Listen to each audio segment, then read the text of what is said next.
Quels sont les objectifs à atteindre lors de votre conférence? Alors, comme tous les ans, le 29 octobre, c'est la journée mondiale de l'accident vasculaire cérébral et nous faisons une conférence le vendredi 9 novembre, soir, à Créteil, au conservatoire, 18h à 20h, pour insister sur la prévention et le traitement des accidents vasculaires cérébraux. Quels sont les patients à risque? Alors, on sait que l'AVC, il est plus fréquent quand on est âgé, mais ça peut toucher des gens de moins de 65 ans. Les gens à risque sont les gens qui ont une hypertension artérielle, qui ont du diabète, qui ont du cholestérol, qui souffrent de surcharge pondérale ou d'obésité et qui ont des problèmes cardiaques. C'est ceux-là, si on ne les prévient pas, si on ne traite pas, ils ont des risques de faire un accident vasculaire cérébral. Si on prend en charge ces facteurs de risque, on peut prévenir jusqu'à 80% des AVC. Aujourd'hui, j'ai 20 ans. Je n'ai jamais assisté à une séance de prévention contre l'AVC. À quel niveau faut-il renforcer la communication et à partir de quel âge? Alors ça peut concerner tous les âges, parce que même les enfants, les adolescents et les sujets jeunes peuvent faire des AVC. C'est des causes particulières, ça peut être des malformations cardiaques, ça peut être des malformations cérébrales qui conduisent à des AVC. Puis il y a aussi des AVC qu'on voit de plus en plus fréquemment chez les jeunes qui fument du cannabis à forte dose. Toutes les drogues sont des causes des AVC du sujet jeune. Et puis, il y a des terrains familiaux. Quand on a des antécédents familiaux d'AVC, on est plus à risque de faire un accident vasculaire cérébral.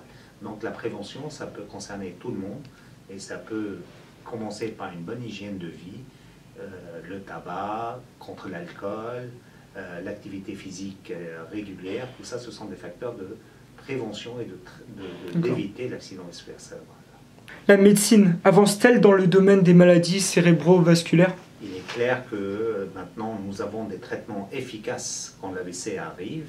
On a parlé de la prévention, mais maintenant si l'AVC arrive, on n'a pas une minute à perdre parce que chaque minute d'une artère bouchée dans la tête, il y a des millions de neurones qui souffrent. Donc l'idée c'est de traiter très très vite. Dans les premières heures, si on arrive à traiter les patients dans les premières heures, grâce à des médicaments et à des gestes de revascularisation, c'est-à-dire de déboucher une artère bouchée, on peut sauver jusqu'à 80-90% de ce cerveau qui ne reçoit pas le sang. Donc les patients peuvent rentrer à la maison après un AVC si on les traite dans les premières heures. Alors que tout retard thérapeutique, ça peut entraîner des séquelles de handicap et le patient ne récupère pas à 100%. Un médecin est-il capable aujourd'hui de prévoir un AVC en avance? Alors on a des échelles de dire ce patient il est à très haut risque parce qu'il a de l'hypertension, parce qu'il est cardiaque. Donc s'il ne prend pas des médicaments de prévention, il est à risque de faire un AVC. Et puis un tiers de nos patients qui ont fait un AVC nous disent que dans les jours qui ont précédé l'AVC, ils ont fait des signaux, ils ont eu des signaux d'alerte qui sont en train de faire un AVC. C'est ce qu'on appelle l'accident ischémique transitoire. Donc c'est des patients qui ont déjà, par exemple, une main qui s'est paralysée quelques minutes, quelques secondes, ils ne la sentaient pas, un œil qui ne voyait pas, des signes qui ont régressé rapidement. Et ce sont des signaux d'alerte et de dire ce patient-là, il est à risque de faire un AVC dans les jours qui suivent. L'AVC touche en France 150 000 personnes par an. Pouvez-vous nous expliquer pourquoi les gens ne savent toujours pas bien reconnaître les symptômes d'un AVC et perdent ainsi plusieurs secondes précieuses à la vie d'un individu en appelant les pompiers plutôt que le SAMU? Alors il faut appeler à l'aide. Le mieux c'est appeler à l'aide pour qu'on fasse le diagnostic. Les AVC, c'est vrai, il y en a de plus en plus fréquemment maintenant, plus que l'infarctus du myocarde. Et la difficulté, c'est que contrairement à la crise cardiaque, où tout le monde sait, une douleur dans la poitrine, dans nos bras, tout le monde dans la rue pense qu'il y a un infarctus du myocarde. Les AVC, ça peut ne pas faire mal, donc on peut faire un AVC pendant le sommeil et pas se rendre compte. Et puis, selon l'endroit où l'artère s'est bouchée dans la tête, la présentation est différente. Ça peut être juste une paralysie de la main, ou des difficultés pour parler, ou la bouche de travers, ou une jambe qui ne répond pas, ou des troubles de l'équilibre, des troubles du comportement. Donc, vous voyez, une multitude de signes, et ce n'est pas comme l'infarctus du myocarde, douleur égale, douleur dans la poitrine égale infarctus du myocarde. Nous, tout le cerveau peut donner des signes complètement différents d'un patient à l'autre. Donc, des signes très différents d'un patient à l'autre, jusqu'à la paralysie complète.